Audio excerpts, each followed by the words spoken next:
Today I'm taking a look at the Sefaspe MMA 200 SE. So that does come with a chipping hammer with a wire brush. We have got our stinger, that is a standard twist style lock, and we've got our rod holder, and it looks like a punched sheet metal electrode holder. Here's our working clamp. We got our twist style lock, and we do have a copper braiding on there. In the event that it's making better contact on this side than on this side, it's not going to have to rely on that pin in order to carry the current across. Now this is interesting. So this actually came with a welding lens. Here's our 240 to 120 plug, so we can use this welder with 120 or with 240. Now this one you do have to be a little careful with, because if you plug that into a 240, you leave this thing hanging out, somebody could potentially plug something into that and destroy their equipment. So you want to make sure that you take this off whenever you're done using it.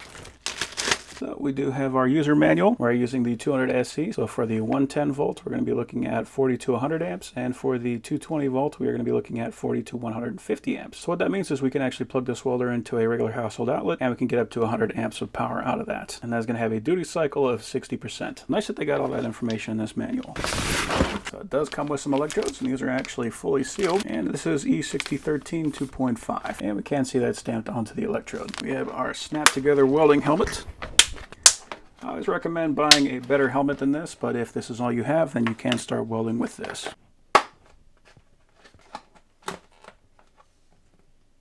And here is the welder. So that is a regular 110 plug, so we can't plug it directly into a regular household outlet, which is important. In the event that we need to take this thing to a site where we don't have 220 available, we can still use it. On the back we've got our power switch. We do have active cooling, and it does say that it's capable of 110 to 220 right there. Nice small size, which is nice. It is very well labeled, so you can see our positives over here, our negatives over there. And then we have a simple push button dial on the top. We got our indicators right here for 110 or 220, and for overcurrent protection, then our power display right there. The rods I use are almost always DC electrode negative, so I'm going to be plugging the working clamp into the positive. So we just line up that tab with the slot on the top and give it a twist. And we'll do the same thing for the stinger in the negative. Now that can vary depending on the electrode that you're using, but I'm going to use this DC electrode negative.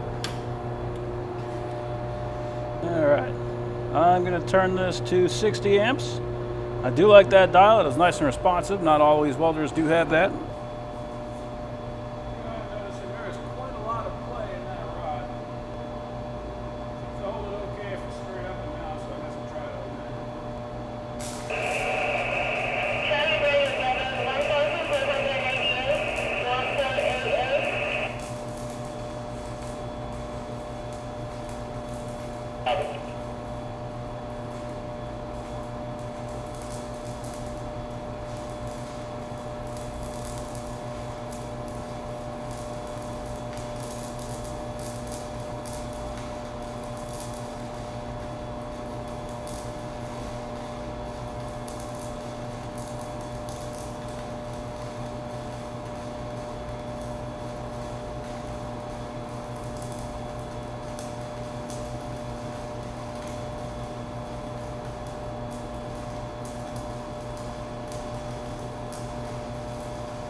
Weld very well, so that's excellent.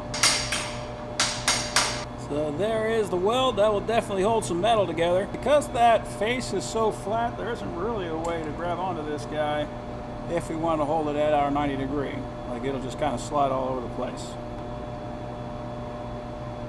You can kind of do a 45. It holds it. It can still slide down, but it holds a little better. The only really good clamping option is that straight 180 degree.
So it strikes up really well, and that thing welds super smooth. It's actually an impressive welder. I think the only problem with it is that stinger. I think if I was going to get this for myself, the welder by itself is great. I would just replace the stinger and call that a day, because this thing does weld very well. So overall, that is an excellent little welder.